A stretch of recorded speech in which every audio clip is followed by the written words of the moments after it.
Librarian और मेरे office staff को मेरा शर्मा जी के काम के प्रति ऐसा बर्ताव ठीक नहीं लगा था। ऐसा मुझे बाद में पता चला। 10वें दिन जब मैं स्कूल पहुंचकर अपने कमरे में पहुंचा तो मेरी टेबल के बीचों बीच एक लिफाफा रखा हुआ था। ऑफिस स्टाफ ने बताया कि ये लिफाफा शर्मा जी ने भेजा है। मैंने उस लिफाफे को खोलकर देखा तो उसमें VRS की एप्लीकेशन थी और एक अलग कागज में मेरे लिए रिक्वेस्ट थी कि कृपया क्लियरेंस सर्टिफिकेट पर हस्ताक्षर करके इस आवेदन के साथ लगा देवें। शायद उन्होंने मेरे इस सर्टिफिकेट पर साइन न करने के बर्ताव से परेशान होकर यह कदम उठाया था।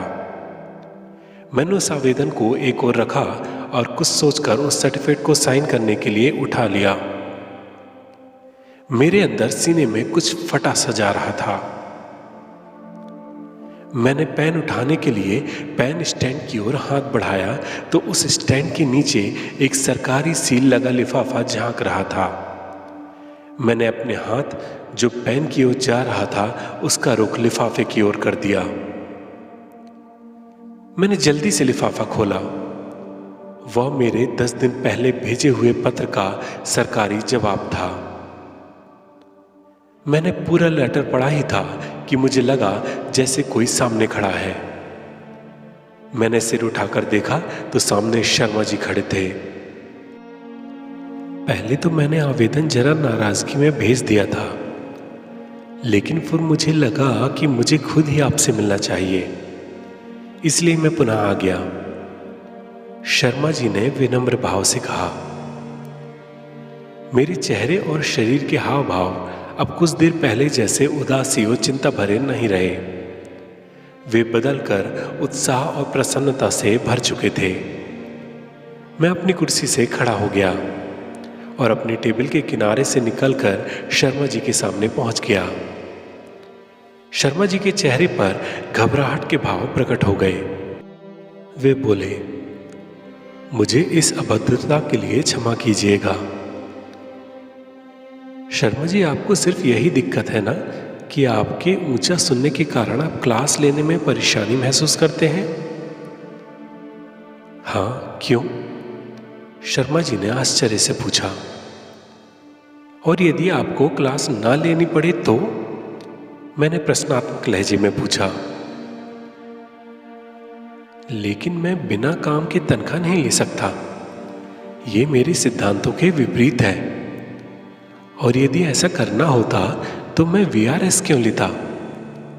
शर्मा जी के शब्दों में दृढ़ता थी। मैंने अपनी टेबल पर रखे उस सरकारी पत्र को उठाकर शर्मा जी की ओर बढ़ाकर कहा,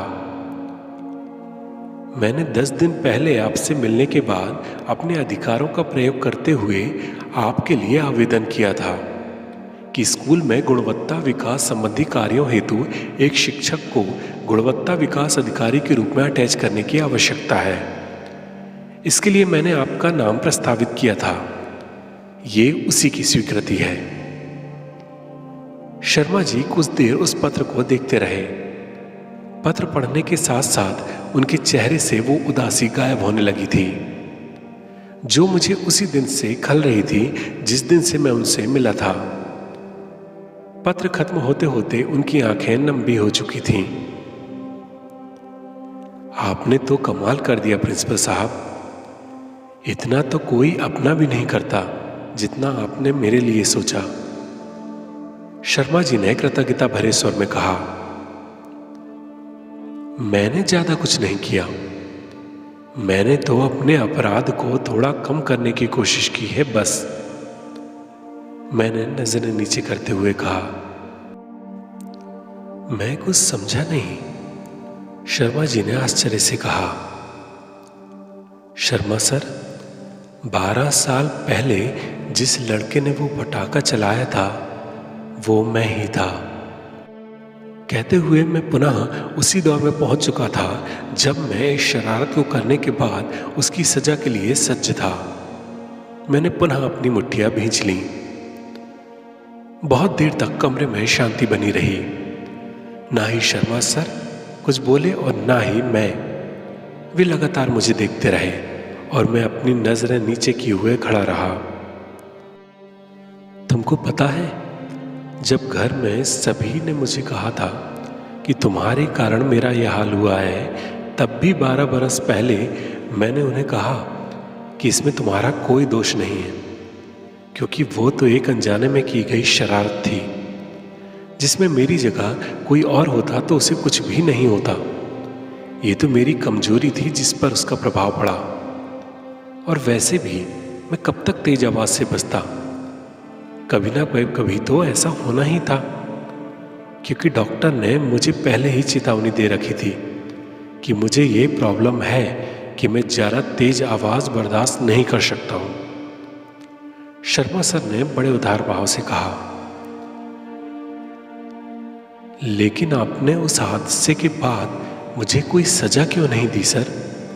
मैं पूरी तरह से सजा के लिए तैयार था। क्या आपको पता नहीं था कि वो शरारत मैंने की थी? बोलते समय मेरी आंखें नम हो चुकी थीं। मुझे पता था, लेकिन यदि मैं उस समय तुम्हारा नाम ले लेता तो तुम्हें स्कूल से निकाला जा चुका होता और शायद तुम्हारा कैरियर भी खराब हो जाता। बस यही सोचकर मैंने ना ही किसी से कुछ कहा और ना ही तुमसे। मेरी आंखें छलक पड़ी। मैं लगातार शर्मा सर को देख रहा था कि उनके इस निर्णय ने ना केवल मेरे कैरियर को खत्म होने से बचा लिया था, बल्कि मेरे जीवन को संवार भी दिया था।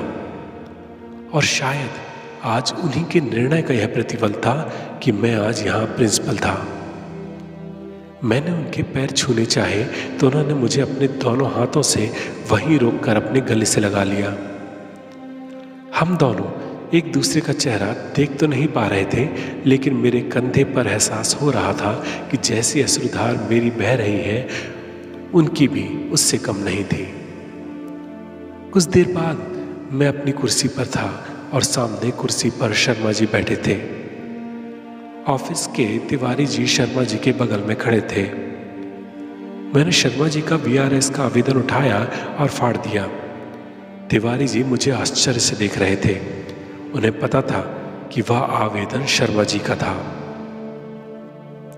मैंने सरकारी पत्र को तिवारी जी को बढ़ाकर कहा, तिवारी जी, शर्मा जी अब से गुणवत्ता विकास अधिकारी हैं। बगल वाले कमरे में इनका ऑफिस तैयार कराइए। इनके स्थान पर नए शिक्षक कुछ दिनों में स्कूल ज्वाइन करेंगे। कुछ क्षणों की शांति के बाद कमरे में हंसी और ठहाकों की गूंज गूंज उठी। शर्मा जी की इसी मुस्कुराहट का मुझे इंतजार था, जिसकी मैंने कई सालों तक प्रतीक्षा की थी।